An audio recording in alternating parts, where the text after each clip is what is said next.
I always figured daylight was safe. I'd worked night shifts before. Fast food, gas stations, even a 2-month stint at a motel in Jacksonville that still gives me nightmares. Those were the jobs you expected weirdos to show up at. But Walmart? Middle of the day? Broad damn daylight with toddlers crying in carts and old men haggling over fishing lures? That wasn't where I thought I'd nearly lose my life. I moved to Summerfield, Florida in 2023 after getting priced out of Orlando. It's a quiet enough town about an hour and a half north, full of retirees, new developments, and a Walmart supercenter that pretty much serves as the social hub. If something happens in Summerfield, odds are it happens there. I got the job at Walmart because I needed something stable after a few rough years. My last relationship ended badly, and I had nowhere else to go. My cousin Megan let me crash in her spare room, and within 2 weeks I was wearing the blue vest and asking strangers if they wanted to sign up for a Walmart Plus account. I hated the job, but it paid, and on the days when things weren't insane, usually early in the week, it almost felt tolerable. I kept my head down, did my shifts, made nice with the regulars, and avoided the managers who loved to coach you over a minute-long break or a crooked shelf. It was a Monday when it happened, mid-May. The kind of blisteringly hot Florida day where the sun hits you like a hammer the second you step outside. I'd worked that morning in the outdoor garden center, mostly hauling bags of mulch and helping old ladies load petunias into their trunks. Around noon, I got moved inside, thank God, to help with recovery and grocery. I remember feeling drained, sun-tired, headache creeping in behind my eyes. But there was nothing unusual that day. Not at first. That's what still gets me. There was nothing strange, nothing off. Not until it was too late. It started with a man. He wasn't doing anything weird at first. No yelling, no shoplifting. He was just off. I was zoning a canned soup aisle when I first noticed him. Thin, probably in his mid-40s, long brown hair that looked greasy like he hadn't showered in a week. He was wearing a faded black t-shirt with an old band logo I couldn't make out, and cargo shorts with weird dark spots on the hem. His eyes were what stuck with me, though. Wide, like really wide. Too much white showing. He wasn't blinking enough. He was standing at the end of the aisle just staring down it. Not looking at anything on the shelves, not moving, just watching. I assumed maybe he was waiting on someone. I glanced back down at my cart, rearranged some soup labels, and when I looked again, he was gone. No big deal, I told myself. Except 20 minutes later, I saw him again. I was near produce this time, straightening bags of spinach in the open fridge, and he was by the bananas, standing the exact same way. Arms slack at his sides, chest rising and falling faster than it should have, eyes locked straight ahead. I told myself I was being paranoid, that he wasn't even looking at me, but something inside me was on edge. It wasn't his presence, it was his stillness. There's something unnatural about someone being completely still in a place that's always moving. I headed toward the back room to get more stock. When I passed the registers, I told Heather, the front-end supervisor, "Hey, there's this guy in produce acting kind of weird. Just a heads up." She barely looked up from her handheld. Define weird. I hesitated. Just not shopping. Just watching people. Heather rolled her eyes. "It's Walmart, girl. Welcome to the club." Then things escalated. About 40 minutes later, I was returning a misplaced basket of over-the-counter meds when I heard someone shouting near the deli. It was loud and sudden, raw. Not angry, more like pained. I pushed the cart forward to get a line of sight. A small crowd had gathered by the hot bar, where rotisserie chickens were usually spinning. Someone was on the floor. It was the man. He was writhing, his body arching off the floor like a seizure, but violent, almost rhythmic. His arms flailed, knocking into the legs of a woman standing too close. She screamed and stumbled backward, dropping her phone. A small boy clung to her leg, eyes wide. And then he stopped.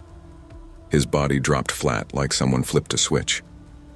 I expected someone to run forward, maybe a nurse, a good Samaritan. Instead, everyone just stood frozen. I think we were all waiting for someone else to go first. Then he sat up. Fast. Too fast. Blood trickled from his mouth. He looked around wildly, eyes darting like a trapped animal. Then they locked on the woman who had screamed. He lunged. I swear to God I thought he was going to hit her. But that wasn't what he did. He bit her, right on the neck. The chaos was instant. People screamed and scattered in all directions. I remember the sound of the little boy shrieking, shrill and high, and the clatter of someone knocking over a display of peanut butter jars. I didn't even think. I just ran. I ducked into the back hallway behind the bakery, heart slamming in my chest. I didn't stop moving until I reached the break room, which was thankfully empty. I grabbed the landline off the wall and called 911 with shaking hands. "There's a man attacking people in Walmart," I gasped. "He bit someone. I think he's not right. Something's wrong with him." The dispatcher's voice was calm, too calm for how surreal it felt. "Is anyone injured?" "Yes. He bit a woman. She was bleeding. He had blood in his mouth. I think he might be on drugs or officers are en route. Please stay on the line." But I couldn't. I dropped the phone and bolted. By the time I made it to the front of the store, it was worse. There was blood. A trail of it smeared along the floor near the registers. A security gate had been pulled halfway down. Someone was sobbing behind the jewelry counter. I spotted Heather crouched behind register 6, trying to wave people toward the fire exit. She saw me and shouted, "Out! Get out now! He's still inside. What about the woman he bit?" Heather just shook her head. Her face said it all. I helped usher 2 old women toward the exit. As we neared the doors, I looked back and saw the man again. But he wasn't alone. There was another person with him. A young guy I recognized vaguely. Might have been a cashier who worked nights. He was walking the same way the first guy had earlier. Slow, twitchy, head tilted. His mouth was smeared with red. The first man opened his mouth and let out a sound I'll never forget.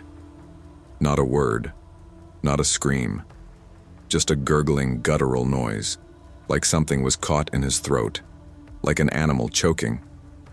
That's when I ran. Outside was chaos. People were crying, calling loved ones. Some stood dazed, staring at the building like it might explode. Police arrived within minutes. Then EMS, then local news. They went in with weapons drawn. The woman who'd been bitten, she didn't make it. They told the public she'd suffered fatal injuries during a violent assault. That's how the news phrased it. What they didn't say was that by the time first responders got to her, she'd already gotten back up and attacked someone else. It wasn't a zombie movie. Not really. There were no undead hordes rising from graves. But whatever drug or breakdown or sickness started in that man, it was spreading. It wasn't long before the whole store was cleared and locked down. They told the public it was contained. But I saw the way the officers looked at each other, the way one of them was shaking. Something about it scared them. Something didn't add up. Walmart was closed for 2 weeks. They claimed it was for renovation and sanitation. The town never really talked about it again. But I remember the wide eyes, the stillness, the sudden violence. I remember the sound of that man's voice, if you could call it that, as he bit into someone like he was starving. They said he tested positive for bath salts, that it was a psychotic break, that it wasn't contagious. But then someone at the Dollar Tree 2 blocks down had an incident the following month. Same eyes, same blood, same scream. And me? I quit. Got out of retail. Got out of Summerfield entirely. But sometimes I stop at Walmart's on long drives just to grab a soda or some aspirin. I keep my eyes open. I watch the shoppers, especially the ones who don't blink enough, who stand too still, who look a little too hungry, because I still believe some monsters come out at night. But now I know the truth. Daylight won't save you. Not in Florida. Not in Walmart. Not when something real is lurking and waiting to bite.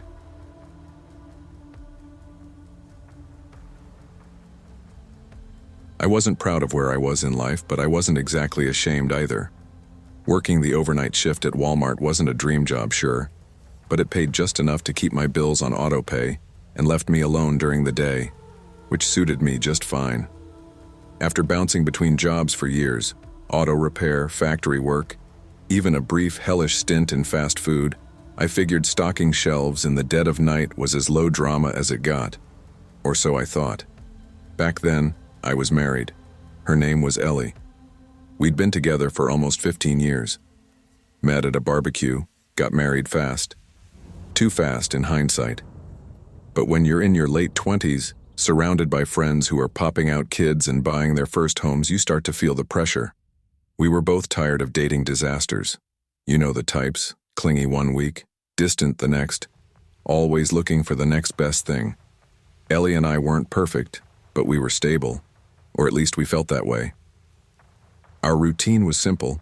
I worked nights, she worked days at a dental office nearby. We'd cross paths briefly around 5 p.m. She'd be heading in as I got up. We ate dinner together most days, talked about the kids at her office, the weirdos in Walmart, the usual.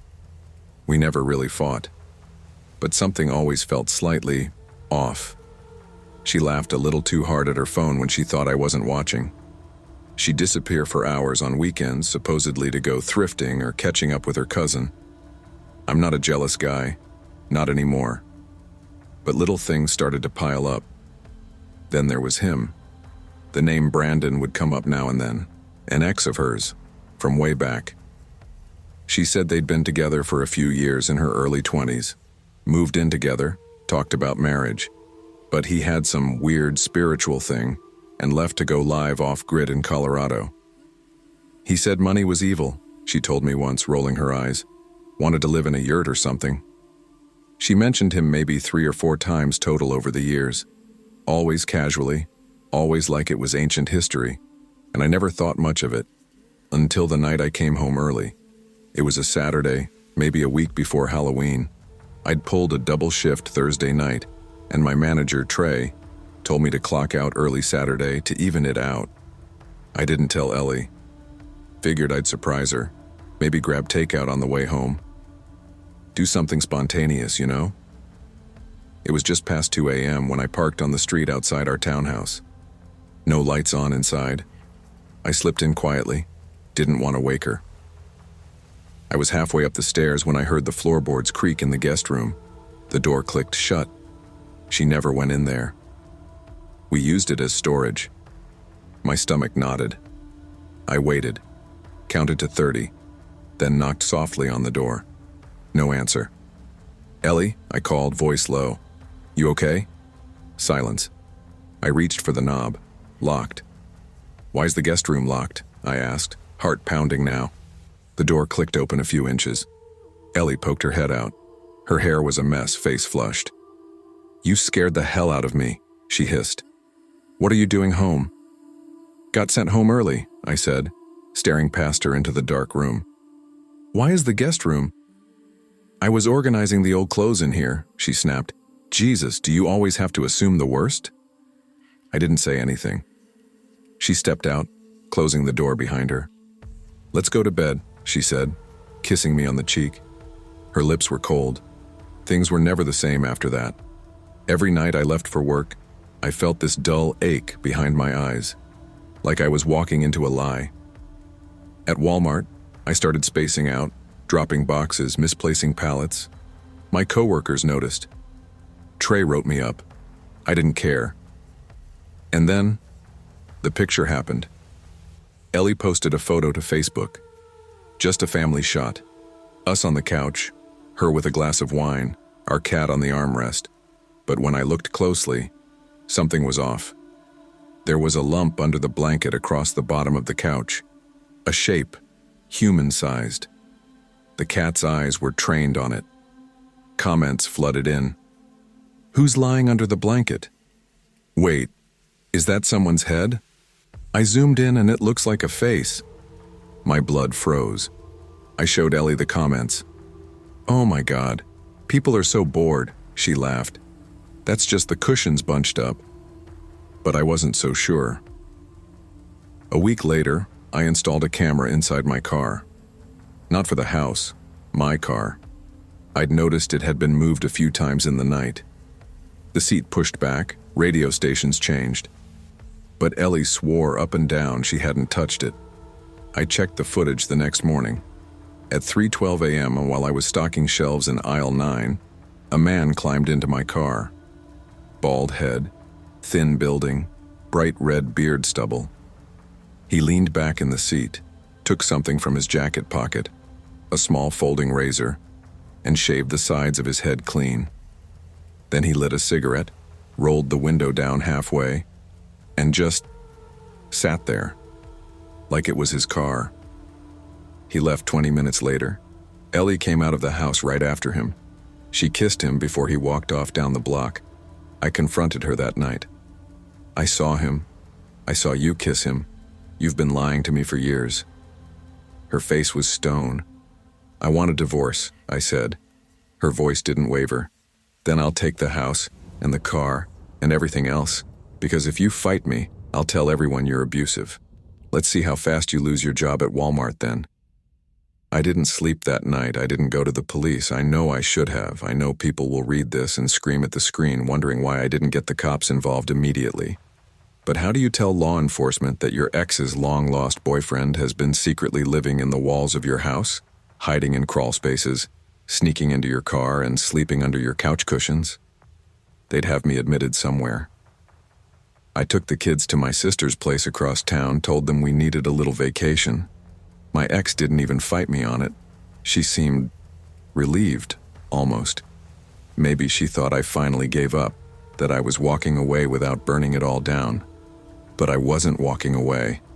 I was preparing. The day I went back to the house, it was empty.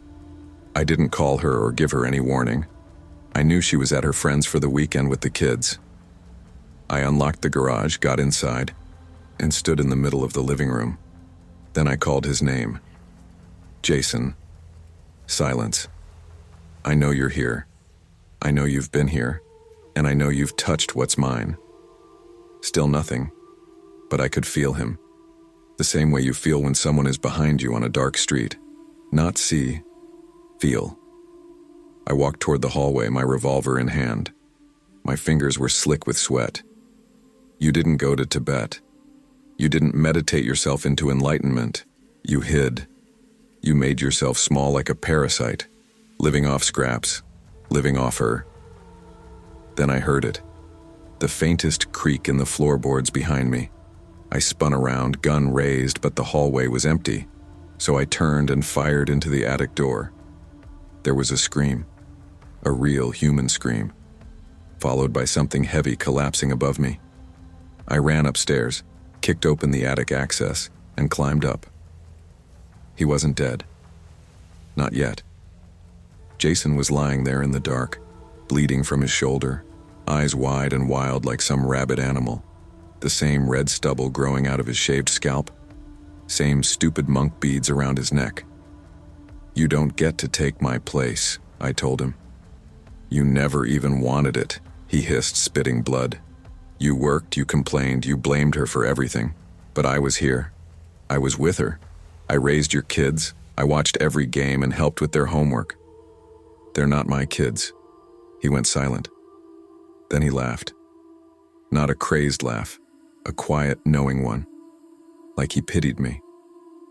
I called the police then, told them a squatter had broken into the attic, that he'd been living there for months, maybe years. When they arrived and took him away, he was calm, smiling. And my ex-wife? She acted horrified, pretended like she had no idea, played the role perfectly. But I'd seen enough. I filed for divorce that same week and fought for shared custody of the kids. I don't know if they're mine. I don't know if it even matters anymore.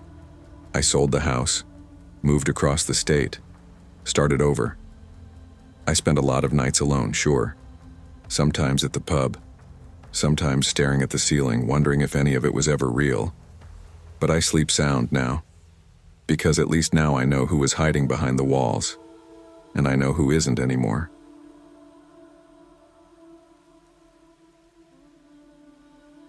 I didn't think working at Walmart would change me, but it did. I was 22 when I started, between semesters, broke, and hoping to save up for community college tuition. I applied at a few places, but Walmart was the first to call me back. My mom warned me, said it would wear me down, but I shrugged her off. It's just retail, I told her. Folding clothes and clocking out. They put me in apparel, mostly in women's basics, which is a fancy way of saying cheap bras and clearance leggings. I worked closing shifts, 2 p.m. to 11 p.m., 5 days a week, tucked away in the back corner of the store near the forgotten fitting rooms. It was quiet, boring, but I didn't mind. What they don't tell you in orientation is that Walmart at night is different. There's this weird stillness that sets in after 9:30. The bright fluorescent lights make the place feel like it's underwater. Everything looks off, a little too sterile. The customers get stranger too. Normal folks go home. The ones who stay, they're either desperate or drifting. I learned that pretty fast. It started as a coping mechanism. The shifts were slow, and I was often alone in the department, so I'd sneak in one AirPod behind my hair. I knew it was against policy, but everyone did it.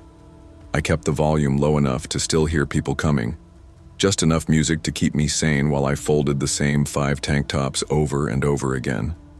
I figured if management ever caught me, I'd get a warning, maybe a write-up, not what actually happened. That night started like any other. It was a Thursday, usually slow. I clocked in, grabbed my pricing gun, and did a round through women's clearance. Half the stuff was still tagged for last week's promo, so I fixed it while humming to myself. Around 7 p.m., a group of teens came through, throwing things on the floor and laughing loudly. I pretended not to notice. They left in 15 minutes. By 8 p.m., the floor was dead. I sat on the folding stool tucked behind the fitting room counter, scrolling through the nightly task list. Recover fitting rooms, fold tables, put back go-backs. Same thing every night. I slipped in my left AirPod, tucked my hair to cover it, and queued up a playlist. The first customer came around 8:15. He was maybe late 30s, wearing a worn hoodie, jeans, and scuffed work boots. Looked like someone who came straight from a shift. He had 5 items, some button-ups, jeans, a windbreaker. His smile was polite but tired. "Mind if I try these?" he asked. "Of course," I said, handing him a tag labeled 5. "All the rooms are open, just hang this outside your door so others know it's occupied." "Thanks," he said with a nod, and went into the first stall on the left. I went back to folding. 10 minutes passed. I hadn't noticed anyone else come by, but when I glanced up, another man was standing by the counter. I flinched. I hadn't heard him at all. He was off, maybe in his late 40s. Tall and pale, dressed in an oversized trench coat despite the warm weather. His eyes didn't quite match the rest of him, watery and unfocused, like they were looking through me. "Can I get a room?" he asked quietly. "Sure," I said, grabbing a 10 tag. "We usually limit it to 10 items per person, just so you know." He didn't respond, just took the tag slowly and walked past me. He opened the second stall on the left, right next to the first guy. That immediately struck me as odd. Most customers space themselves out when there are empty rooms, especially at night. But I said nothing. It wasn't a crime, just strange. I turned my music up, just one notch, when my favorite song came on. 3 minutes later, the trenchcoat guy came out, fast, like he had somewhere to be. He dropped all his clothes, unfolded, tangled, some half inside out, on the cart beside me. "Thanks," he mumbled. "Have a blessed night." His eyes were wide, pupils dilated. His coat looked heavier now somehow. I noticed faint red on his hands, but I thought maybe it was dye from a red hoodie or something. He didn't make eye contact as he walked away. My stomach twisted, but I didn't say anything. I was too busy wondering if I'd imagined it. It was when I started folding the clothes he dropped that I noticed the first stain. A small, dark smear on the sleeve of a white t-shirt, almost dry but unmistakable. I lifted the shirt, there was more. Dabs and streaks of blood growing heavier as I dug deeper. The last item, some cheap polyester pants, was nearly soaked. I froze, I took out my AirPod. The silence hit hard. I realized I hadn't heard the first guy come out. He'd gone in long before the trenchcoat guy, yet his tag still hung on the door. I stepped into the fitting room aisle, slowly. Tag 5 was still hanging outside the first stall. A faint trail of red seeped from underneath the door, curving toward the floor drain in the center of the aisle. My hand shook as I reached for the handle. I cracked the door open. The man was still inside, but he wasn't whole. He was slumped in the corner, shirtless, his chest torn open like raw meat. His face was barely recognizable, just shredded skin and bone. Blood soaked the entire corner, pooling into the tile cracks and splashed across the mirror. A message was written there, in blood, with visible finger streaks. The devil made me do it. I stumbled back, bile rising in my throat. My ears rang. I wanted to scream, but nothing came out. For a second, I didn't move. I couldn't. Then instinct took over. I grabbed the fitting room phone and dialed 911 with shaking fingers. Milton's Supercenter. We've had... Someone's been hurt. Please, someone's dead. Police arrived 8 minutes later. 8 minutes of me standing outside the door, trying not to throw up, watching the blood ooze farther and farther down the aisle. 8 minutes where every sound made me jump. They shut the store down, taped off the entire clothing section. The man in the trench coat was caught an hour later walking barefoot behind the gas station 2 blocks down. Still had the knife, still covered in blood. When they asked why he did it, all he reportedly said was, "The devil told me he was wearing sin." I didn't get arrested, but I did get fired. They didn't even wait a week. The store manager called me into the office with a security rep and HR. They pulled up footage of me with an AirPod in. They said I'd failed to uphold safety protocols by not remaining alert. I didn't argue. I barely heard them. All I could think about was the first guy, his tired smile, his politeness, the way I'd handed him the tag like it was just another night, and the fact that he died while I was listening to music. People ask me if I feel guilty. Truth? I feel haunted. Every night when I try to sleep, I picture that mirror, the words, his shredded face, the sound of nothing, just the hum of overhead lights while someone was murdered 10 feet away. I keep asking myself the same thing. If I hadn't been distracted, could I have stopped it? Could I have noticed the second guy was off sooner? Heard something, the scuffle, the gasp, anything? Would I have run, called for help, or frozen anyway? I'll never know. But every time I close my eyes, I see the blood, and I hear nothing but silence. I shouldn't be talking about this. God knows I've kept it buried for more than 30 years, beneath memories, beneath guilt, beneath whatever shreds of decency I had left after that night. But I'm not long for this world now. The cough's gotten worse. The shaking, too. Cold seeps in faster than it used to, like my body doesn't even care to fight it anymore. So what does it matter if they come for me? Let them. Back in the fall of '92, I was 27 and completely broke. I'd been laid off from a small-time moving company out in western Kentucky. Benton, I think the town was called, and couldn't keep up with rent. Landlord changed the locks while I was out looking for job flyers. I had no family to fall back on. Friends faded fast once I stopped having a couch or car to offer. You'd be shocked how quickly people forget you. Wesley's Supercenter sat just off Highway 68, right past the gas station and across from the Dollar Tree.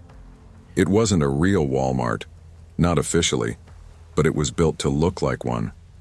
Same blue vests, same glaring white lights, same impossible-to-find employees. It had been there since the '80s. Whole town used it like a lifeline. You could buy motor oil, frozen meatloaf, shower curtains, guns, and diapers all in one trip. That place became my last resort. At first, I only went there to get warm. I'd loiter near the lawn furniture or flip through magazines in the book aisle, pretending I was waiting for someone. No one paid much attention unless you stayed too long without buying. But eventually, when your ribs start showing and your stomach makes more noise than your mouth, you get bold. I started pocketing granola bars, bags of peanuts. One time, an entire rotisserie chicken. Didn't get caught. Not then, anyway. But it wasn't just the theft that made Wesley's a strange place. It was the employees. They barely looked you in the eye. Most were locals, teenagers, older women, a few bitter lifers who seemed to hate the job but hated quitting more. But a handful of them. God, how do I explain it? They didn't move right. Their uniforms were too clean. They never spoke unless spoken to. And when they smiled, it didn't reach their eyes. Just teeth. I remember this one guy, Greg, tall, skinny, blonde hair that looked like it was painted on. He worked the overnight shift and always mopped the same part of the floor by aisle 9 no matter what time you came in. Didn't matter if the floors were spotless. He'd mop, stop, stare at the tiles like he was waiting for something to crawl out from underneath them. And I know this sounds crazy, but every night at 2:13 a.m., exactly, that mop water would turn red. Just for a second. I thought I was hallucinating. Starvation, maybe. Sleep deprivation, whatever. But then I met Eli. Eli was the first guy in weeks who talked to me like a human being. He was older, 40s maybe, black dude with a soft voice and a limp. I found him one night behind the store, digging through a locked dumpster like he knew exactly what he was looking for. He was wearing 2 coats and a scarf made out of cut-up Walmart bags. "You hungry?" he asked me. "Like hell," I said. He tossed me a vacuum-sealed pack of deli turkey. "You keep hanging around the front like that, they'll never show you." "Show me what?" He leaned in real close. His breath smelled like rust in winter. "The buffet." I laughed. "Man, you're cracked." I thought the same thing, but I've been eating good for 6 months now. No begging, no stealing. You just gotta know where to go. That night he told me about below aisle 9. Told me not to ask too many questions. Said if I really wanted a shot at surviving the winter, I had to prove I could keep a secret. "All right," I said. "I'm listening." "You ever notice the janitor closet between toys and automotive?" "Yeah. It's got 2 doors. One's always locked. Other's fake. Push hard enough, it opens up into a stairwell. But only after midnight. You go down, follow the red lights. Don't talk to nobody. Don't eat nothing till you're told. And whatever you do, don't look in the bins." "Bins?" He didn't answer. Just walked off with a half-frozen grin. I should have walked away right then. Should have stolen a bus pass, headed to the next town. Hell, should have died in the woods like my uncle did, quiet and anonymous. But hunger's louder than reason. So that next night, I waited. Hid between the Christmas trees and clearance TVs until closing time. Most of the night crew didn't bother sweeping the store. At 12:11 a.m., I made my move. The closet door opened just like Eli said. False panel shoved back to reveal concrete stairs and a flickering red bulb at the bottom. I hesitated at the top, smelled bleach, and something else. Meat, the kind you don't buy at the deli. I descended 37 steps, counted every one. At the bottom was a hallway, metal walls lined with hanging strips of clear plastic. The air got colder as I walked. My breath steamed in front of me. After maybe 3 turns, I entered a large room with low ceilings and rows of folding tables. Men and women sat hunched over trays, eating, piles of ribs, soup, ground meat, even desserts, all of it steaming and smelling good. No one looked up. No one spoke. Then I saw Eli at the far end, waving me over. "Told you," he said, sliding a tray my way. "What is this?" I whispered. "Free meal," he said, "long as you don't ask stupid questions." I picked up the fork. Ate slow. Meatloaf, potatoes, gravy. All of it rich, thick, buttery. My body shook from the sudden warmth. I couldn't stop. Until I saw the bin. It was behind the kitchen station, one of those wheeled plastic tubs restaurants use. A man opened the lid and dumped in what looked like a foot. Human. Pale. Still wearing a sock. I gagged, dropped the fork. Eli grabbed my arm. Hard. You didn't see that. What the hell? You didn't see that, he repeated. You finish your plate, you walk out. You never come back unless you're ready to be the meal. I left without another word, stumbled up the stairs, out the closet, vomited in the parking lot until I tasted blood. That was the last time I set foot in Wesley's supercenter. A week later, I saw Greg, the mop guy, on the local news, missing, vanished during a shift change. Then a teenage cashier, then the assistant manager. Cops never found anything. Of course they didn't. They weren't looking beneath aisle 9. It's been 33 years. I live behind a boarded-up gas station now. No one remembers Eli. The supercenter's still there, still open, still hiring. Sometimes I see the new drifters hanging around holding signs asking for change. I think about warning them, but I don't. Why? Because a part of me remembers how good that meal tasted, and that part of me doesn't want to die hungry. Not again.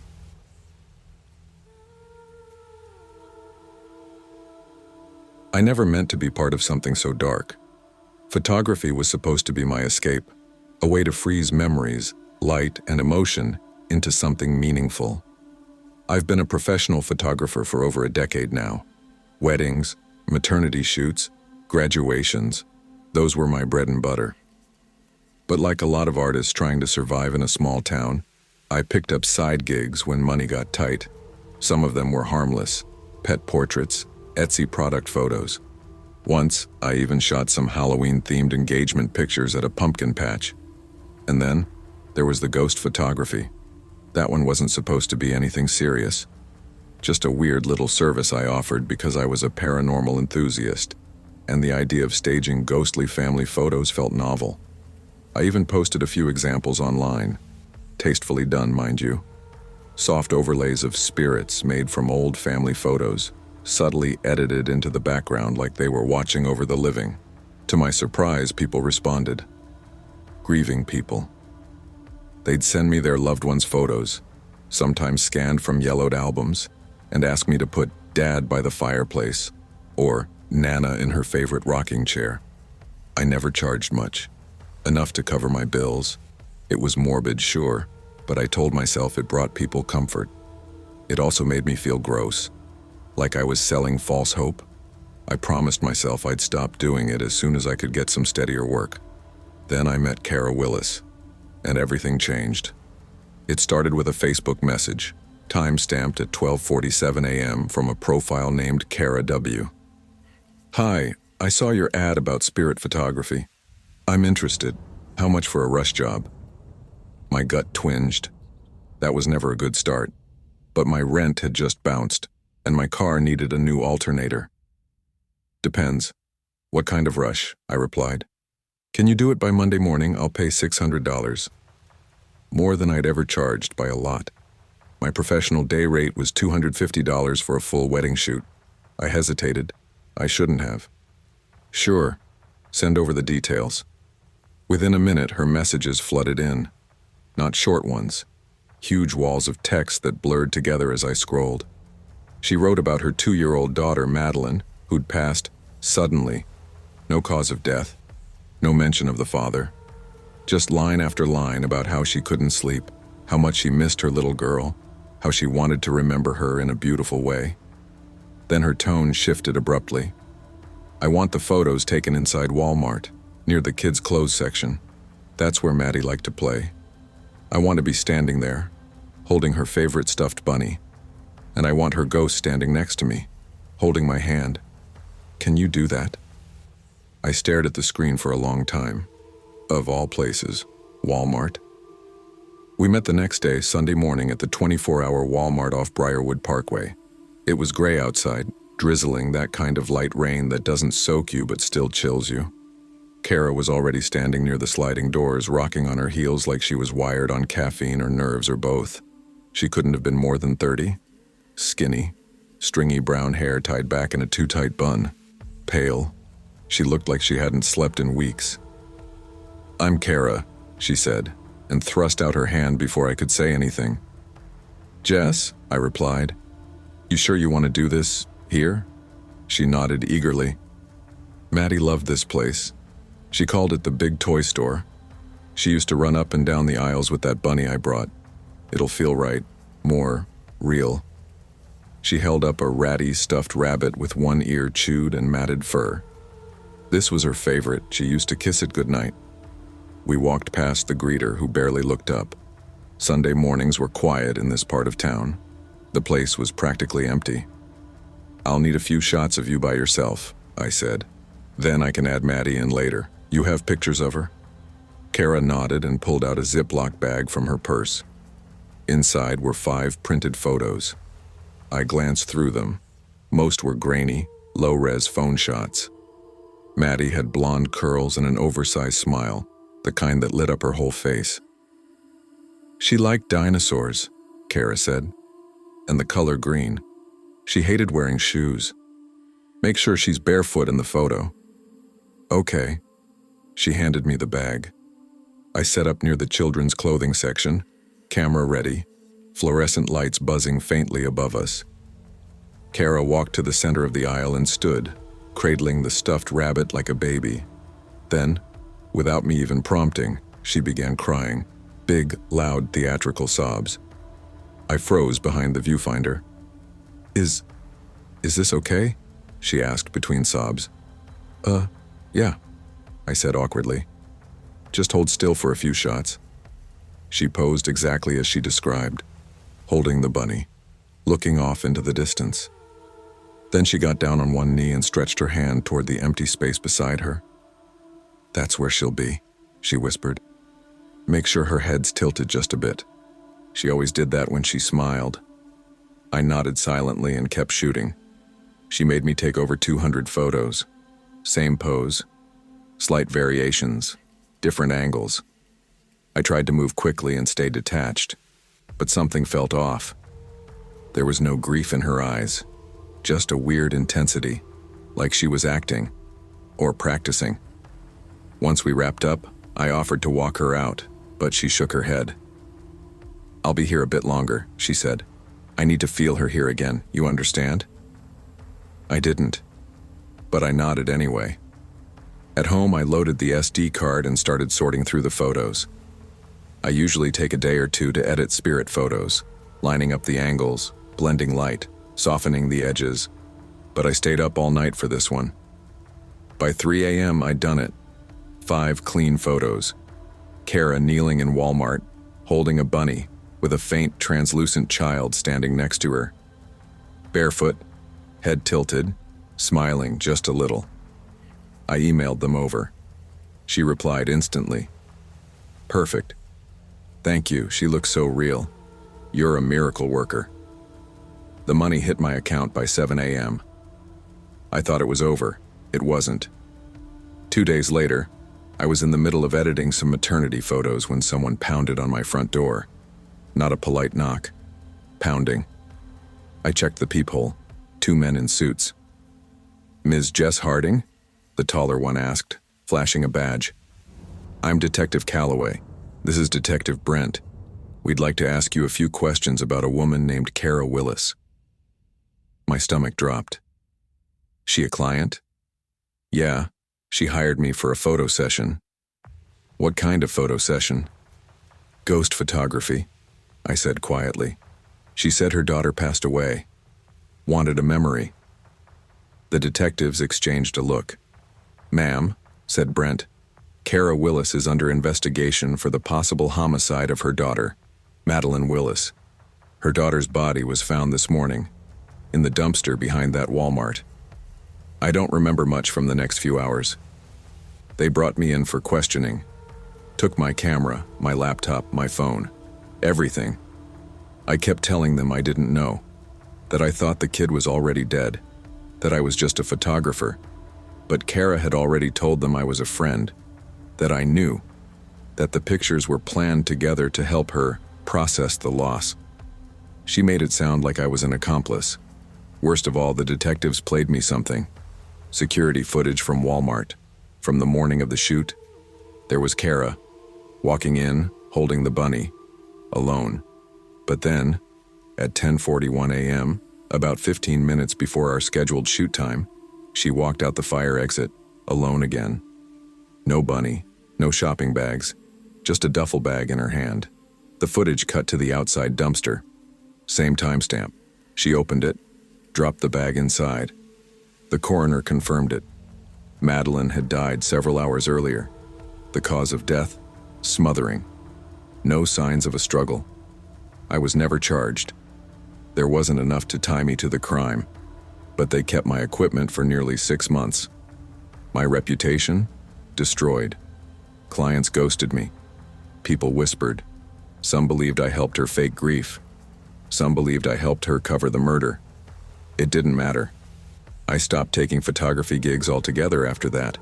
I moved to a different town, got a retail job, tried to fade into normalcy, but one thing still keeps me up at night. That final photo she asked for, her kneeling, holding the bunny, and smiling down at her daughter's ghost, the one she obsessed over.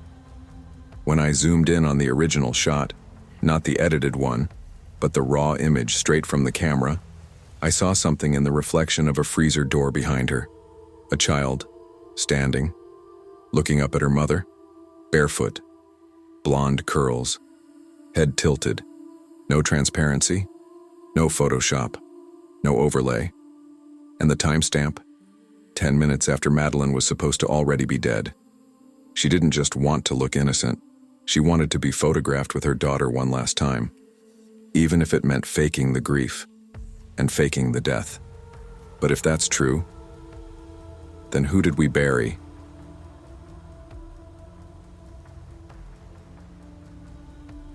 I never thought I'd almost die working for minimum wage. Back in college, Walmart was just supposed to be a means to an end, a temporary job to help me pay for tuition, rent, and cheap groceries. I was a full-time student and a part-time associate in the overnight stock crew at a Walmart in a town called Millfield, just off Highway 92. Quiet town. Too quiet, maybe. It was the kind of place where everyone knew each other's business, where the Walmart was the only thing open after 10 p.m. Some folks joked that it was the town square. I always hated that, because unlike a town square, nothing good ever happened after midnight in that building. Especially not in the back rooms. I was 20 when I started. Young, naive, and dead tired most of the time. Classes in the morning, work at night, 4 or 5 shifts a week. I figured I could handle it for a semester, maybe 2.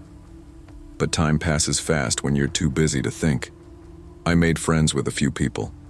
Cassie, this loud-mouthed girl from receiving, was one of the few coworkers who could make me laugh when I was dead on my feet. Jordan, a quiet guy from electronics, was kind and weirdly good at guessing when we'd get secret shoppers. We all leaned on each other during those long graveyard shifts.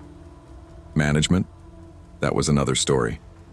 Our night manager, Terry, was a clipboard tyrant, passive-aggressive, always threatening to cut hours if we so much as breathed wrong. Most of us stayed quiet to keep our jobs. The turnover was insane. People quit or got let go constantly. One week you'd be stocking shelves with someone, and the next their name tag would be in the break room bin. They said they moved away, found something better. But there was always a strange vibe around the ones who vanished mid-shift. Their cars left in the lot. Lockers untouched, like they'd meant to come back. They just didn't. It was a Friday. October. A chill had started creeping into the air, and the lot lights buzzed like cicadas. I was supposed to have that night off. I had a take-home midterm to finish, and I was planning to pull an all-nighter. But at 6:38 p.m., my phone buzzed. It was Terry. "We need you tonight. Ashley didn't show. You're the only one not over 40 hours. I remember staring at the message for a full minute, debating if I should ignore it. But I didn't. I needed the hours. Rent was due. I texted back, "Be there by 9. When I got to the store, it was already dark. Millfield's Walmart stayed open 24/7 back then. The parking lot had maybe 10 cars in it, mostly employees, a few scattered shoppers. Cassie met me at the time clock. "You're a damn saint," she muttered. Terry's been pacing like a psycho. "I want double pay," I joked. "You'll be lucky if he doesn't make you face candy aisles until dawn." We laughed, but it felt forced, tired. The night started off slow. Aisle resets, stocking Halloween candy, straightforward stuff. Cassie worked in the back, Jordan was in electronics. I was on general merchandise, which meant a little of everything: housewares, toys, some clothing. It was quiet except for the occasional echo of the PA system or the squeak of a cartwheel. Around midnight, Terry did the usual announcement. "Attention Walmart shoppers. The time is now 12 a.m. Our store remains open, but some departments will be closing temporarily for stocking. Please direct all inquiries to the front register." Thank you, I hated his voice. Too smooth, too practiced. At 12:41, I went to grab a cart from the back room and saw a man just standing there, right by the employee-only doors. Tall, older, balding, wearing a green flannel jacket and dirty jeans, just standing, like he was waiting for someone. He wasn't supposed to be back there. "Sir, that area is for employees only." He turned, slowly, smiled. "Oh, sorry, miss. Just looking for the bathroom." "Bathrooms are up front by the registers." He nodded, but didn't move. I held eye contact for a few seconds longer than I should have, then turned and walked briskly back to my aisle. I told myself he was just some confused customer, but something about him felt off. An hour later, Cassie radioed me. "Hey, you see anyone in Home and Garden?" "No, why?" "Someone tripped the motion light back there. Thought it was weird." "Could have been Terry?" "He's in the office." I checked. We didn't talk again for a while after that, but I started getting that feeling in my gut, the same one you get when you're being followed at night, or when your apartment door creaks open and you know you locked it. I kept working. I just wanted the shift to end. Then, at 2:19 a.m., I saw him again. The man from earlier, this time in aisle 14, seasonal goods, just standing there. Only now, he wasn't alone. There was a second man, younger, taller, wearing a black hoodie, face mostly hidden by the hood. Neither had a cart, neither had any items, just standing in silence, staring at the wall of fake pumpkins and plastic tombstones. I ducked into the next aisle and whispered into my walkie. "Cassie, you near seasonal?" "Negative, why?" "Two guys back there. They're not shopping. It's weird." She paused. "Hang tight. I'll swing around." 5 minutes passed. They were gone when she showed up. "You sure you saw them?" "I talked to one earlier near the back room. He said he was looking for a bathroom." Cassie frowned. "There's no way he got that far back without passing receiving. Jordan would have seen him. Unless he came from the back." "From the dock?" she asked, voice tightening. We stared at each other. It didn't make sense. At 3:07 a.m., the fire door alarm went off near Lawn and Garden. Terry cursed over the radio, asking who the hell opened it. Jordan said he saw nothing on the cameras. Terry stormed down there with his keycard, barking orders at us over comms to get eyes on every department. Said it was probably some punk trying to sneak out with a TV. I was near Pets when I heard a noise, a metallic clank. I thought it was a cage or something falling. But when I rounded the corner, I saw something worse. The cage to the propane tanks outside was wide open, empty, and a crowbar was lying next to it. My stomach dropped. "Terry," I said into the radio, "we've got a busted lock on the propane cage. Someone forced it open." "What? How many tanks are missing?" "All of them. Static." Then, "Meet me in receiving. Now." I ran. When I got there, Jordan and Cassie were already inside. Terry was pacing, red-faced. "This isn't a damn joke," he barked. "You three need to start checking every corner of this store. If we're getting robbed, I'm not taking the fall." Cassie opened her mouth to say something, but we all froze at the sound of static from the old, unused PA microphone in the break room. The one nobody touched because it was hooked up wrong and only played through backroom speakers. The static stopped. Then a voice whispered, Inventory is incomplete. We just stood there. I remember feeling cold all over. "Who's screwing around?" Terry yelled. Jordan looked like he'd seen a ghost. "That mic isn't connected to the main PA. I swear to God, we disconnected it last year." "Then who the hell just used it?" No one answered. Terry grabbed a flashlight and stormed toward the back hallways. Cassie and Jordan followed. I stayed behind. I don't know why. Maybe because something in me screamed, "Don't go back there."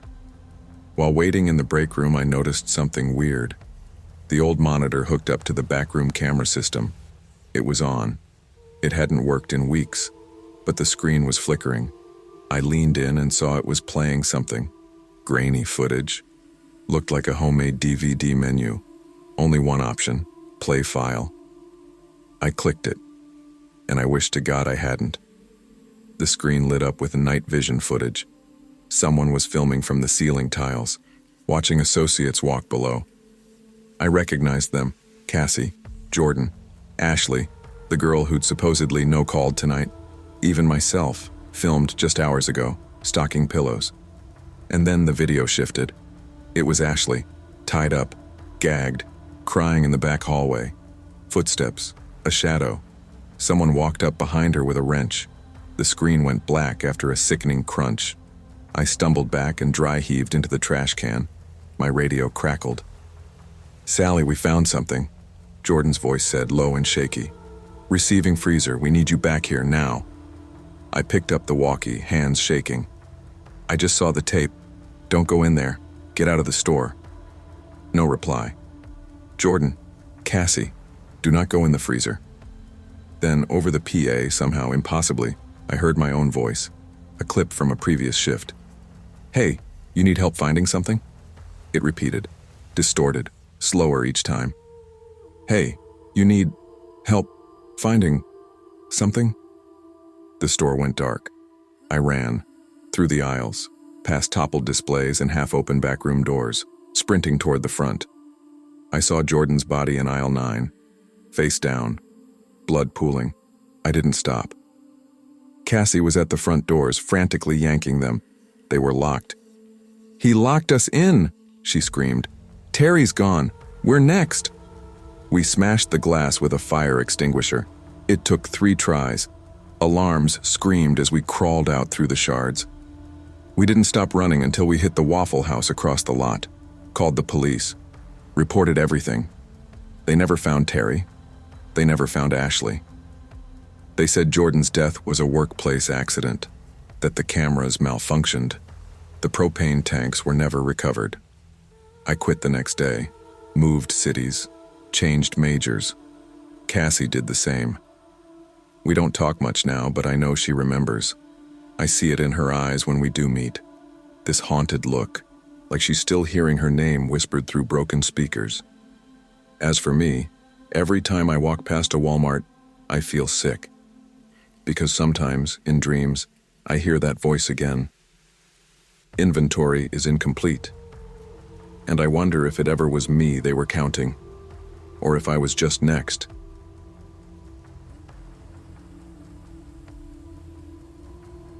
I wasn't always like this.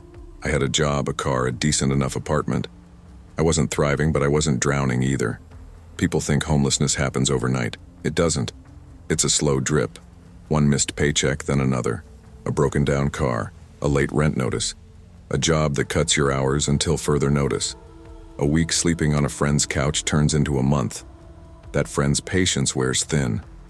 One day you're carrying groceries up the stairs, and the next you're wondering which gas station bathroom is cleanest to brush your teeth in. But I'm not telling this for pity. I'm telling this because if someone's reading this and they're close, right on the edge like I was, you need to know that being alone is the most dangerous thing you can do. I forgot that. Just once. And it nearly got me killed.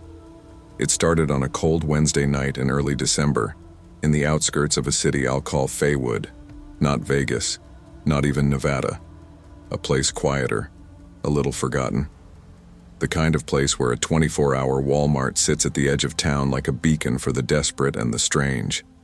I wasn't new to the area. but I hadn't been here long either. I'd drifted in 2 weeks prior after losing a gig doing landscaping work 2 counties over. I figured I could camp behind the old rail yard, find day labor, maybe pick up extra change helping people load groceries at Walmart.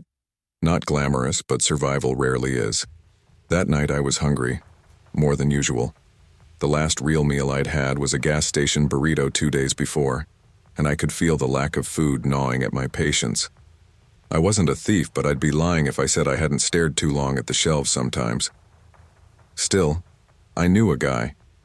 Danny, a Walmart night stalker who had worked there long enough to stop giving a damn about corporate rules.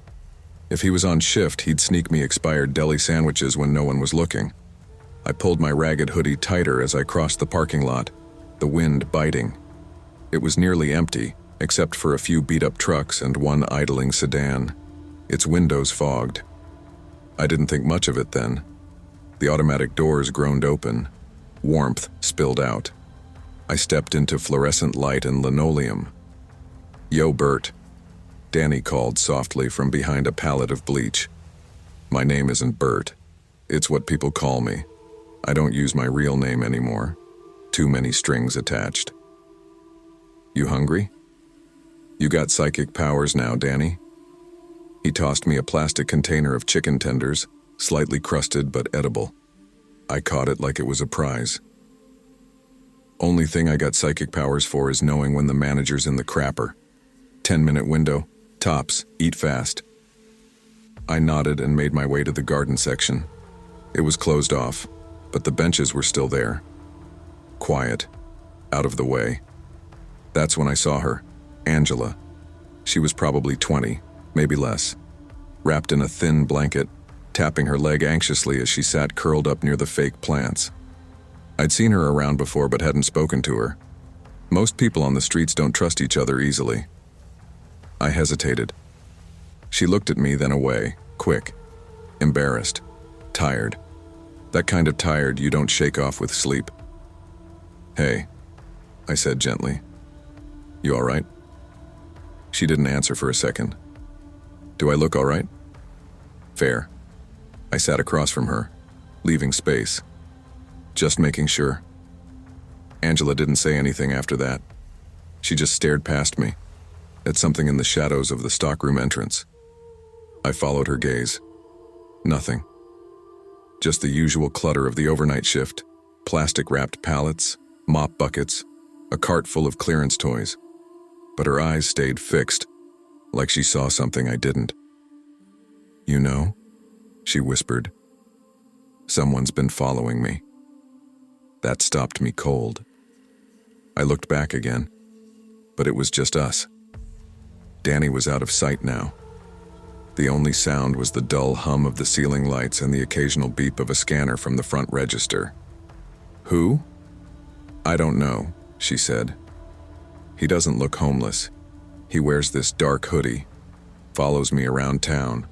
Saw him outside the shelter 2 nights ago. He never comes close, just watches." A chill moved down my spine.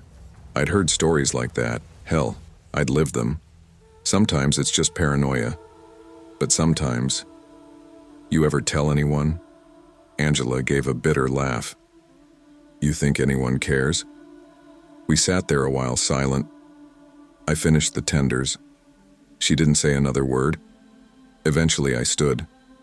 "Look, I'll be around. Don't go off on your own, all right? You see him again? You come find me." She didn't nod, but she didn't argue either. I left her there and went to find Danny again.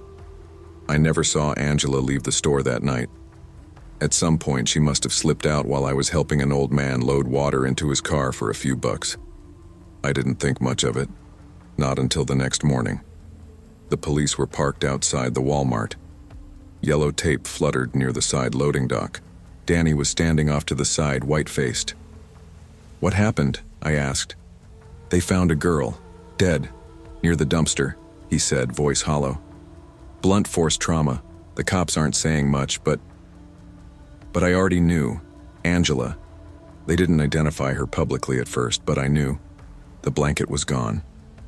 Her face wasn't shown in the news article, but they described her clothes.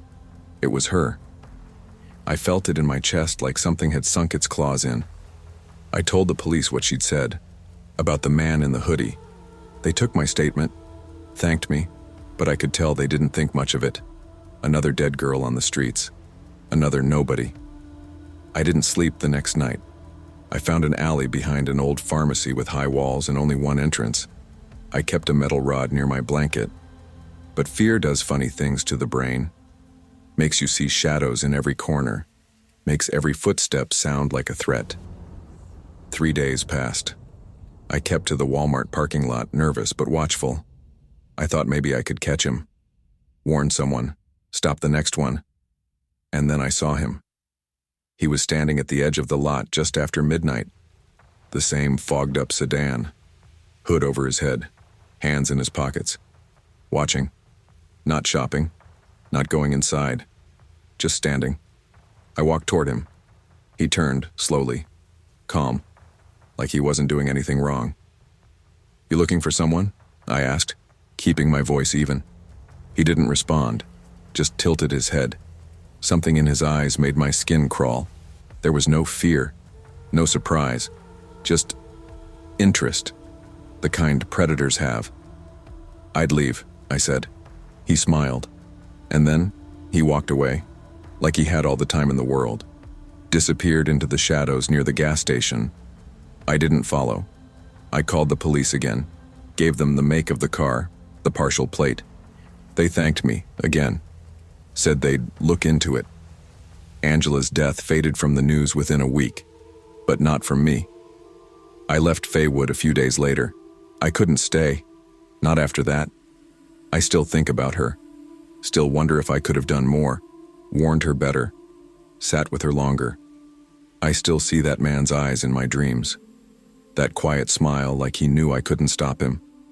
So here I am, telling this on a library computer in another town, hoping it reaches someone who needs it, hoping it finds someone who's scared and alone and thinks tonight is just another night. Because it might not be. Stay with your people. Don't drift off alone. If something feels wrong, it probably is. There are monsters out here. They don't live under beds or in closets. They live in parking lots behind dumpsters, in aisles filled with cleaning supplies, and they look just like everybody else.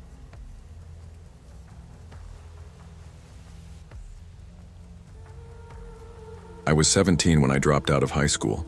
It wasn't a decision I was proud of, but when you're dirt broke and the bills keep piling up, pride takes a back seat. My mom worked nights at the nursing home, and my stepdad had bailed years ago. I couldn't sit around hoping things would get better, so I started picking up any job I could find. That's how I ended up at Price Right, the only 24-hour store in that part of rural Mississippi where you could buy socks, shampoo, or shotgun shells at 3 a.m. I didn't have a title. Utility associate was what it said on paper, but in reality I was everyone's backup. If someone called off, I filled in. One night, I'd be unloading pallets in the back room. The next, I'd be mopping up puke in the bathroom or working the lonely men's section where time seemed to crawl. Most shifts blurred together. Same fluorescent lights, same dusty air vents that coughed into the ceiling tiles. Same quiet tension of a night crew trying not to lose their minds, except for that one night. That night, the night I still think about when I can't sleep, started out like all the others. It was late July, and the heat outside hadn't let up even after the sun dipped down. I was finishing a double shift, and the last half had me stationed in soft lines, clothing. I was folding piles of discount jeans that nobody wanted when my supervisor, Becky, radioed in to remind me to count my drawer and start closing down. It was just past 11:55 p.m. I remember that because I'd just started counting the register when I heard the sliding glass doors at the far end stutter open. We'd technically locked them 5 minutes ago. I glanced up, ready to yell something toward the front, when I saw him. He looked like a man who'd just sprinted through the woods. Shirt drenched, arms scraped, breathing hard. He wore a stained tank top that had once been white, and baggy athletic shorts, the kind with cigarette holes burned through them. His calves were streaked with dried mud. He clutched a hoodie and a pair of jeans, still on hangers, tags flapping, like they were lifelines. "Yo," he barked, stomping up to the counter. I need to buy these. Now. His voice cracked in a way that made me flinch. Something in my gut clenched, like it already knew this man was trouble. I'm sorry, sir, I'm closing down the register. You'll have to head up front. Ain't got time for that, he snapped. I need these right now. I paused, caught between protocol and the look in his eyes. They were wild, bloodshot, and yet focused, like someone being hunted. I dealt with my fair share of cracked-out customers, even had one puke on my shoes once, but this guy wasn't twitchy. He was sharp, alert, dangerous. I looked down at the open drawer, bills stacked in little piles, uncounted, tempting. All right, I said, swallowing my nerves. $20. He threw a crumpled bill onto the counter. It was damp, smelled faintly like swamp water. You're short $3, I said carefully. He just stared at me. Sighing, I reached into my pocket and pulled out some change. It wasn't worth the argument. Not that night. I just wanted to go home and forget it happened. He ripped the tags off right there and pulled the hoodie over his tank top, then shoved the jeans on over his shorts. No privacy, no hesitation. And just like that, he turned and ran toward the emergency exit. The door alarm went off, but by the time Becky came waddling down the aisle from the back office, he was long gone. What the hell was that? She asked, mouth full of sunflower seeds. I shrugged. Just someone in a hurry. 10 minutes later, the entire plaza looked like the set of a crime show. Flashing lights, officers storming into stores, a helicopter's spotlight sweeping the gravel lot behind the dumpster compactor. We were herded into the break room, where a pair of deputies showed us a photo, a mugshot, older white male, buzzed hair, tattoo of a crooked cross on his forearm, real mean look behind the eyes. Name's Richard Kellerman, the taller cop said. Escaped from Rainsford State Prison early this morning. He's considered extremely dangerous. The air went out of the room. I recognized the tattoo immediately. I raised my hand. He came through my register. They didn't waste time. Within minutes, I was in the manager's office watching grainy black and white footage of myself, nervously handling the transaction. The cops watched in silence. I kept thinking about that drawer full of cash I'd left open, right in front of him. He could have taken it, could have hurt me, but he didn't. You said he ran? One of the officers asked, eyes narrowing. Yeah, changed right here. Ran out the fire exit. He nodded slowly. Guess he figured new clothes would throw off the scent. I didn't sleep that night. Every creak in the house sounded like someone creeping up to the door. I kept checking the back window, half expecting to see that cross tattoo pressed against the glass. A few nights later, I saw the story on the news. Some dashcam footage from a patrol car outside town. A deputy had stopped a guy for suspicious behavior, shirtless, sweaty, jogging along the highway at noon, but the man claimed he was out for a run. On a 95-degree day, no ID, no phone. The officer let him go. I stared at the screen in disbelief. The same hoodie I'd rung up was tied around his waist. Even with the audio distorted, you could hear Richard's voice, smooth and calm. Just trying to get in shape, sir, ain't done nothing wrong. They never caught him. I moved 2 states over the following year, got my GED, started working for a warehouse, then got into long-haul trucking, left Price right behind, left that version of me behind too. But sometimes when I stop for gas at one of those middle-of-nowhere travel centers, I catch a glimpse of someone in the mirror, a man with sunburned skin and old scars on his arms, a shadow in the background who disappears the moment I turn around. I don't know if it's just paranoia, or if maybe, after all these years, Richard remembers me the way I remember him. All I know is, when you've looked a killer in the eye and handed him a receipt, you never quite stop looking over your shoulder.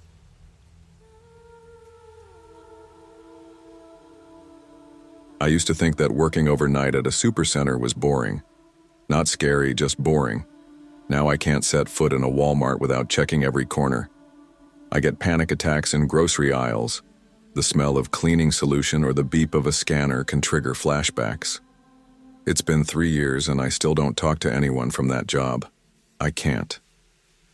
Back then, I was 28, newly divorced, and living with my daughter in a small 2-bedroom apartment on the east side of a rural town in Kentucky.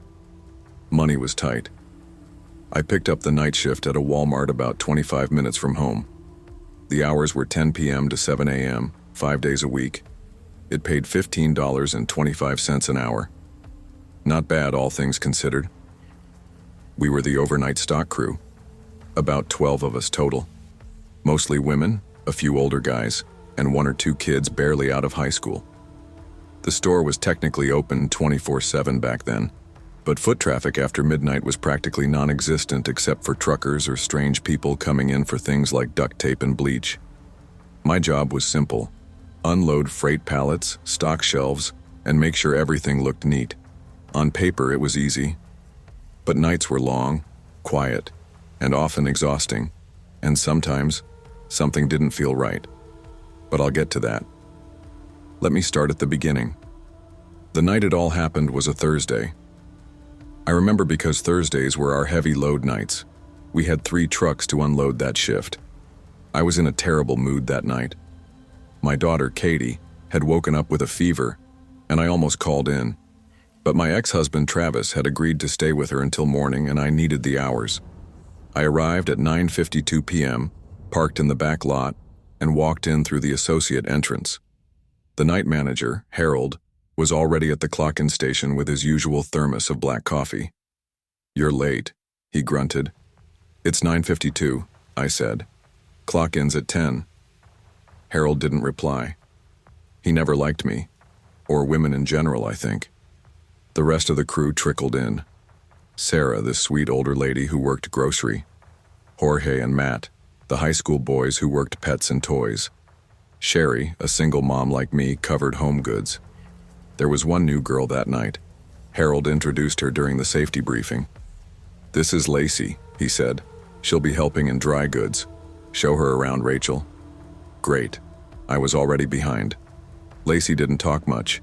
She had stringy blonde hair and this anxious energy like she was expecting someone to jump out at her. I asked her if she'd worked retail before. "Not Walmart," she said quietly. "But I stocked overnight at Meijer for a bit." Cool. I didn't press. We broke off into departments. I was doing dry goods, canned vegetables, pasta, boxed dinners. Pretty easy stuff. Lacey followed behind, slicing open boxes and stacking them on shelves while I scanned items. It was around 1:30 a.m. when I noticed the first thing. There was a man in the aisle next to ours. I only saw the edge of him at first. Brown work boots, jeans, a hoodie pulled over his head. Nothing unusual. Except he wasn't shopping. He wasn't stocking. He wasn't holding a cart. He was just standing there, facing the soup shelf like he was reading every ingredient one by one. But he never moved. I glanced at Lacey. She didn't seem to notice. At 1:47 a.m., I walked by that aisle again. He was still there. I made a mental note to mention it to Harold, but when I looked back 1 minute later, he was gone. No cart, no sound of walking, just vanished. Weird. I didn't see him again until just after 3 a.m. I was alone. Lacey had taken her 15-minute break, and I was restocking cereal. There he was, down by the freezer section, just standing again. I decided I'd had enough. I radioed Harold. "Hey, Harold? There's a guy lingering by the frozen food for like half an hour now. Just heads up." No response. I tried again. "Harold? You copy?" Static. "Is anyone hearing me?" Jorge's voice crackled through. "Yeah, Rachel, I got you. Harold's in the back dock. I'll go check." "Thanks." I turned back, and the guy was gone again. At this point, I was thinking maybe it was just a weird shopper, but something about him didn't feel like a customer, or a person even. Things went to hell fast. At 3:18 a.m., a scream rang out from the garden center.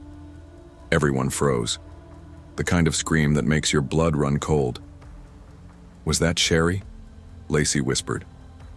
I dropped the box I was holding and ran toward the sound. Garden Center was closed off at night. Locked doors, no customers. Only employees with keys could access it. When I got there, I found Sherry huddled in the corner by the bags of mulch, sobbing uncontrollably. "Sherry?" She looked up with wide, wild eyes. "He was in here. He was in here with me." "Who?" "The man. The one in the hoodie. He walked straight through the locked door. Straight through it." I looked at the door. It was still locked. No sign of forced entry. Matt and Jorge showed up behind me. "What happened?" Matt asked. Before I could answer, the power cut out. Every light in the store went off at once. Silence. Then, thud. From inside the walls. We used our phones to light the way. The emergency lights kicked on after about 30 seconds, dim and flickering. I radioed again. "Harold? Can you hear me?" Still nothing. Jorge went toward the stockroom to check the fuse boxes. I tried to comfort Sherry, but she wouldn't stop shaking. Then, from the speakers, the store intercom, a voice crackled through. It was slow, garbled, familiar. "My name is Rachel." I froze. "My name is Rachel. I'm in the store. I can see you all." The voice wasn't mine, but it used my name, and then it said, "I'm not the one who's going to die tonight." Lacey dropped her phone. The group scattered. Sherry ran toward the pharmacy, Matt and Jorge toward the employee lounge. I ran to the stockroom. I needed to find Harold. Inside, it smelled like blood. I didn't see Harold at first. Then I spotted him slumped behind the cardboard baler. His head was bent at a weird angle. Blood pooled under him. I screamed. Someone grabbed me from behind. I fought, clawing, kicking, until I heard a voice. "Rachel, it's me. It's Jorge." He pulled me back. "He's dead," I whispered. Jorge looked over and turned pale. "We have to call 911, he said. I nodded, but none of our phones had signal. Inside a Walmart, in town, no bars, no service. We regrouped in the break room. There were 5 of us now. Me, Jorge, Matt, Sherry, and Lacey. The exits were locked. Lacey swore she saw someone jamming the door mechanisms. And then, on the TV screen mounted in the corner, the security camera feed began cycling. Footage from all over the store. In one frame, we saw Harold collapse behind the baler. In another, our group, live, inside the break room. And then one by one, each screen began to show the man in the hoodie. He was in 5 places at once. Aisle 6, pharmacy, shoes, grocery, front entrance, same posture, same face hidden, not moving, watching, multiplying. One by one, we tried to escape. Sherry ran for the loading dock. The cameras caught her on screen. The man appeared behind her. She screamed. The feed went black. Matt said he wasn't staying to die and took off toward toys. Jorge and I stayed. We blocked the door with vending machines. Lacey sat in the corner, shaking. "This isn't just a person," she said. "I saw it before. That's why I left Meyer. The same thing happened there. 3 people died." I stared at her. "Why didn't you say anything? Would you have believed me?" She had a point. Matt didn't make it. We watched it on the cameras. He got to the electronics section. He tried to break a display window to grab a phone. The man walked in behind him. Only, this time, his face showed. It wasn't a face, just blackness. A void. Matt turned, screamed, and then he vanished. The camera didn't cut to black. He just disappeared. No sound, just gone. Like he was never there. We made our final plan. Jorge would go for the emergency fire exit and set off the alarm. Lacey and I would find the security office and try to use the landline. We held hands before separating. "See you outside," Jorge whispered. I wish he hadn't said that, because he didn't make it either. We heard the alarm. Then we saw the feed. Jorge made it to the fire door, opened it, and found the parking lot wasn't there. Just darkness. A void. He was pulled in, screaming. In the security office, I found a monitor looping footage of myself. As a child, as a teen, as a mom. All recorded. All playing. How do they have this? I whispered. They're not human, Lacey said. What are they? She didn't answer. Instead, she looked at the camera feed and gasped. Rachel, where's your daughter tonight? My heart stopped. I had left Katie with Travis, but on the screen was my apartment, my daughter's room. The man in the hoodie stood beside her bed, watching. I don't remember escaping. Somehow we got out. The sun was rising. We staggered into the lot covered in dust and blood. The police were already there. Someone had called. Not us. Maybe the store itself. Maybe the thing inside. They found no bodies, no blood, no footage. Just us. And we were labeled traumatized. Lacey disappeared a week later. Sherry checked herself into a facility. Jorge's body was never found. Matt's parents still think he ran away. Harold? They said he died of natural causes. I know better. Katie's okay. She doesn't remember that night, but she wakes up screaming sometimes. Says she dreams of a man in a hoodie who has no face. I quit retail. We moved. But sometimes I still see it. Not the man, his shadow. In reflective glass. In cameras, in mirrors. Watching. And if you think this is just a story, a hallucination from a sleep-deprived mother, then I want you to go to a 24-hour Walmart, alone, after 3 a.m. and stand in aisle 6, where the canned soup sits. Just stand and wait. You'll see. Hoodie standing by her closet. Never moves. Never speaks. Just watches. I've tried therapy, medication, moving. Nothing helps. Sometimes I wonder if we ever really left that Walmart. Sometimes I think we're still there, stuck in some twisted loop, playing out the illusion of survival while the real us never made it out. I haven't been able to hold a job since. I homeschool Katie now. I order groceries online. I haven't set foot inside a supercenter in 3 years. But I still hear the scanner beeps in my sleep, still see that face, that lack of a face in my nightmares. And every so often when I'm up late, alone in the living room, I'll see static flicker across the TV, even when it's off. And I know it's watching me, waiting, because things like that don't forget you. They mark you. So if you're ever working the overnight shift, and you see someone standing perfectly still in an empty aisle, don't ignore it, don't go looking for help, and whatever you do, don't let it learn your name.